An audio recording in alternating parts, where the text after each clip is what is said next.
Hi,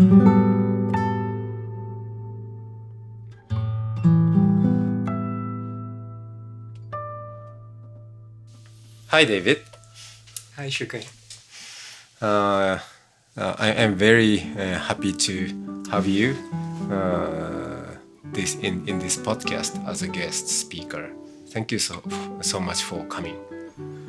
It's wonderful to be here with you. Thank you. Thank you. So, as the common ritual in this podcast, let me start with this question, asking about your ancestors. So, you're a philosopher, right? And, and specializing the ethics of war, which is very, very important in this age with so many conflicts and war. Before becoming philosopher, you were born in New Zealand and had a life journey, and finally to become a philosopher. So let me ask your life journey. So and remembering your ancestry lineage. Yeah, so it's interesting. So, as you say, I grew up in New Zealand, which has been a very, I would say, peaceful country for a long time. It's never really been threatened with invasion or war on its own soil, at least as long as it's been a sovereign country. And so you might think it's slightly unusual to have this interest, this engagement as a philosopher with war and conflict. But I think my journey to that place very much had to do with my ancestors. So my mother was German, and she was born in a town called Crimmitschau, which is outside of Dresden in what was East Germany. My father is English, but Jewish English. And their path to coming together was not such an easy one. As you can imagine, in the period after the Second World War, there was a very significant distrust certainly between Jewish community and German community. And I know when my father first met my mother and he brought her back to meet his family, they were very upset and unhappy that he was seeing a German girl, not only not Jewish, but German. And my mother's father had actually fought in the German army on the Eastern Front. He'd been a prisoner of war, and Germans, after the war had finished, particularly in the East, were in a very, very difficult position. There was widespread poverty, hunger, even starvation. So my mother grew up in this very, very difficult post-war environment. But my father, being Jewish, had really experienced the trauma of the Holocaust and all of that. So when they came together, certainly my father's family were very unhappy with the marriage. So they decided to go to New Zealand, which is really as far away as you can possibly go from Europe. And I think very much because they wanted to get away from all of the memories and the conflict and the complexity of the situation in Europe. I think that's really why they ended up making a life in New Zealand. So I was born shortly after they arrived there. And as I say, in many ways had a very idyllic childhood growing up in New Zealand. New Zealand is very, very green, very peaceful, a lot of space, a lot of access to beautiful nature, and really could not be further away from the experience of my ancestors, my mother and father. So in a sense, so you mean your parents wanted to get detached from the the complexity of the ancestral history. The history, yes, I think that's one way of putting it. I think they wanted to separate from that, but I think the interesting thing for me, at least, is that it felt as though that history was not separated. It was not left behind. So I think that sense of the conflict, of the kind of experience of the war, remained within our family. It was a very strong element of that, of life within the family. I think certainly for my mother, who I think really bore the scars and the burden of this right through her life. And I think one of the reasons I decided to work on issues around the ethics of war and conflict was a very strong desire and belief that it was very important to try to address conflict and to find ways and mechanisms for creating conditions for peace. And if there was to be conflict, to try and find ways of mitigating that as much as possible. So I think really it was very direct consequence of this experience of my direct ancestors of going into that field. But I think you're right also that that kind of when you emigrate, when you leave one country and go to make a life in another, part of what you're doing is cutting off in some way that relationship to the history and the ancestry in a country. But I think you can't ever do that fully or completely. Yeah, but at least so the relocation gives you a sense of punctuation, right? Yeah, to change the course. Yeah. Yeah, and I think also that sense of punctuation is it can give you an opportunity to observe things in a different way. Right. A little bit like travel, or like philosophy, or which does that in a way intellectually. What you do when you do philosophy is you try to frame or look at something very familiar, but in a very different way, with different assumptions and asking different questions. And I think it's a little bit, and maybe, in the Buddhist tradition, maybe elements of meditative practice are also that similar kind of punctuation, finding a place or a spot to see things in a different way, perhaps. Yeah. So, thank you for sharing that. So, given the background and the life history to become philosopher, it could be an option to become a politician. So why philosopher, not politics? Well, I have thought about politics from time to time because I think it's incredibly important that people, particularly good people, competent people, really make the effort to serve in politics. I think it's extremely important. So it is something I've thought about from time to time, but I think honestly, I'm not sure I would be a very good politician. I think I'm perhaps too much of an intellectual and too much a person of ideas. I think it would be hard. And I've known actually some philosophers who've gone into politics and I think it's interesting, but I think it's very difficult to marry those two ways of thinking. But I think to me, the reason I decided to spend my life in philosophy is that I view philosophy as being an intensely practical practice in many ways.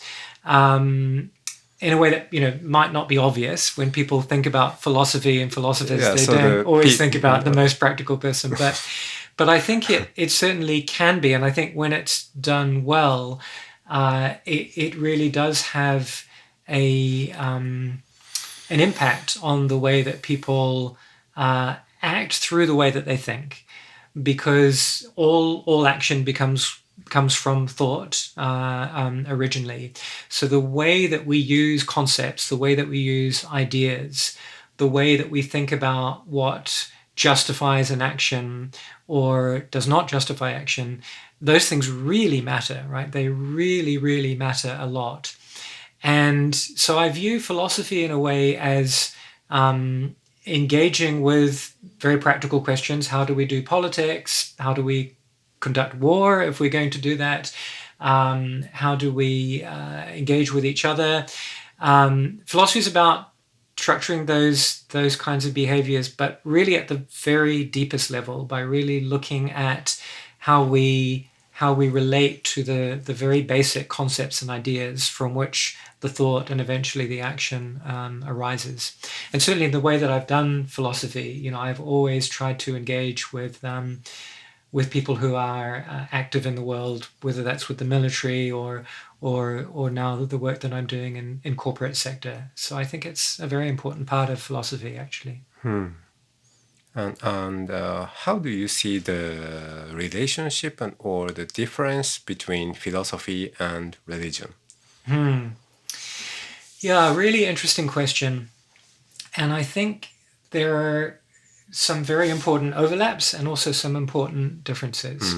So I think one thing is many religions have an important philosophical tradition within them. So really tradition of philosophical thought.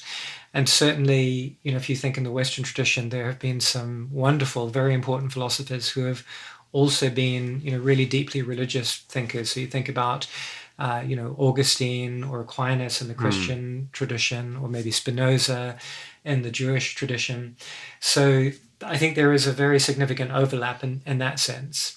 But there are differences, obviously, in the kind of approach and the kind of tools that they are using to address what in a lot of ways are shared questions. So philosophy is really committed to the idea of reason and rational thought as a kind of practice of investigation to try and understand more deeply and to give accounts or theories that explain important aspects of our experience. So it is very much about explanation through the process of reason and rational dialogue. Whereas I think religion, in addition to having those kinds of elements and aspirations, is also very much about a kind of spiritual practice. Often about a kind of relationship with a god or with a kind of spiritual entity, which I think unlocks a different set of questions, but also a different set of maybe practices and approaches. So I guess I would say I think there are interesting overlaps and interesting resonances, but also some quite significant differences. Right. So in this visit in Kyoto, so we visited together Mount Hiei, where many of the traditional Buddhist stream in Japan were born, and we saw a fire ritual, which philosopher may not practice. So yeah, and but by the way, so you mentioned rational, and but the way of rational is also different among the different types of culture, country, languages, right? And mostly you have been exposed living in Western world, right? And your philosophical background is on the Western foundation, right? So even in the rational field, do you see the difference? Yeah, so you're visiting Japan, and so let me know your impression and the feeling. Yeah, so I think this has been one of the most interesting aspects of this journey for me, because there are elements of Buddhist approach to many of the questions that I'm interested in that are very, very different to the kind of approach that I've tended to take as a Western philosopher. So I think, for example, I think two very important elements of Buddhist thought is the idea of overcoming binaries, that binaries are a source of confusion and will lead you to a false view of the world. So good or bad, right or left, Exactly. right or wrong, those kind of. Exactly. And secondly, the idea that the self is also a kind of illusion, and that it's important to try to move towards a kind of overcoming of the ego and the self. Now, those two ideas, I think, are very challenging for Western philosophers. So a lot of what I do as a philosopher is precisely creating more and more distinctions or binaries, saying, this is, so the distinction between, permitted and not permitted, or between, self and not self. And a lot of what we do in Western tradition is to try to understand the world through analyzing, right? Through breaking up into smaller components that you can understand in their own terms, and then to try to create a picture of the world through this process of analysis. Now, that's very different to an approach that views binaries as problematic, and really emphasizes this idea of integration. So similarly with the idea of self, so Western ethics, the way that I approach ethics, it really takes the idea of an integrated self that has desires, and where the satisfaction of those desires are valuable, or at least presumptively good in themselves. Those tend to be assumed at the outset. And Buddhism comes along and really questions that and says, is that really the case? Is there another way of viewing it? So I think that's highly valuable, because one of the other things that philosophy is deeply committed to is to really questioning all assumptions. So to have the opportunity now to engage with a different tradition, to have these dialogues with a tradition of thought that really makes very, very different assumptions about the value of binaries, about the nature of the self and the value of the self. I find that very valuable, because it really forces me as a philosopher now to reflect on, how, to reflect on the tradition, my own tradition of thought, and really to reflect on, what, how to really interrogate and balance those ideas, given that there is a very, very different view within a tradition like Buddhism. Yeah. So that's why in Buddhist tradition and in broader meaning, the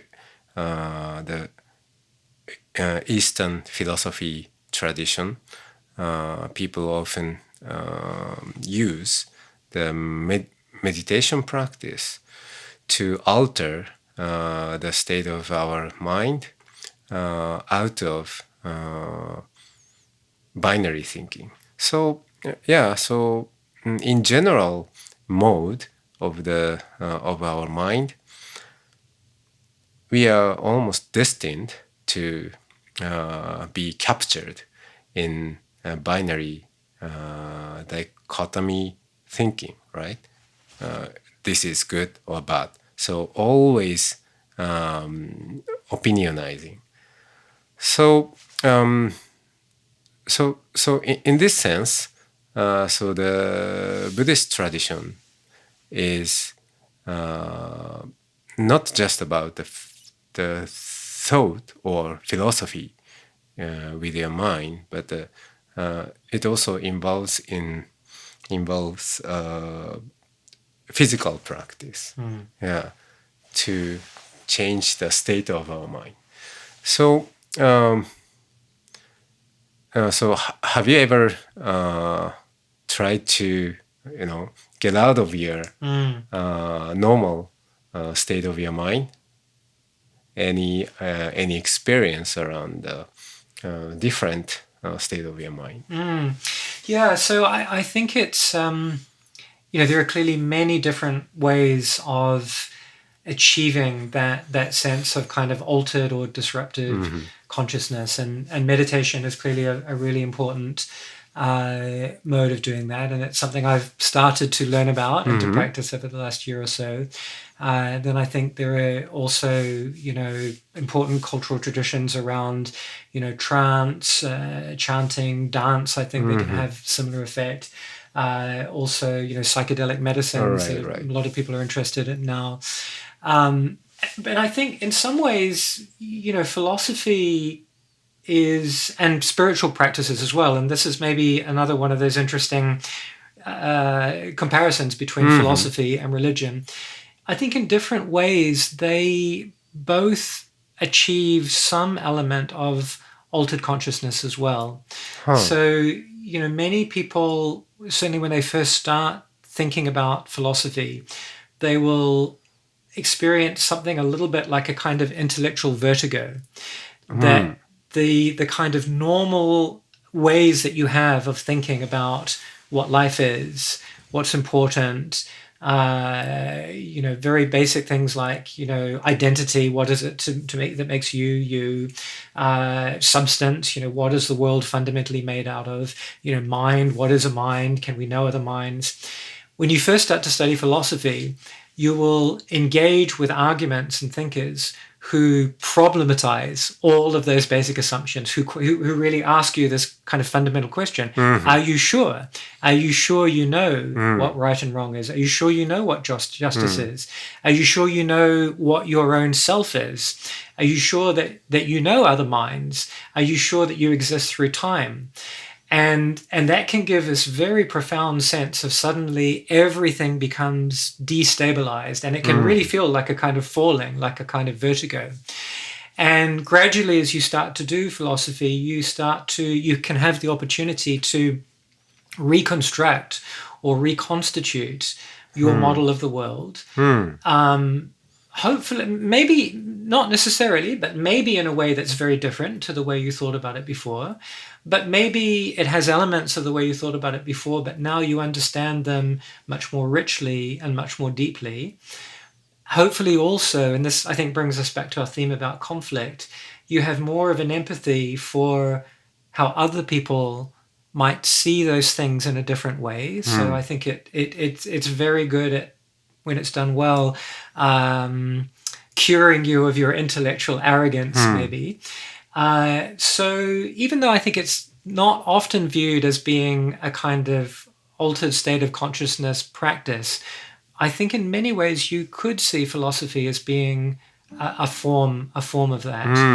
And I think obviously spiritual practice, meditative practice, as you find in Buddhism and many other religions, I think are having a very similar kind of effect. All right. So, yeah, so the philosophers are continuously evolving and refreshing and questioning themselves. And questioning. And what's important also about philosophy is it's really a dialectical practice, right? So and this goes back, right? Socrates. Exactly. So Socratic dialogue, yeah. But it really when it's, I mean, not only, there is obviously also a very important element of contemplation and the individual mind grappling with things and thinking, but very often, certainly in my own practice, a very important part is being in discussion, in dialogue with another person, another thinker, another mind. And philosophy is a commitment to a kind of shared practice.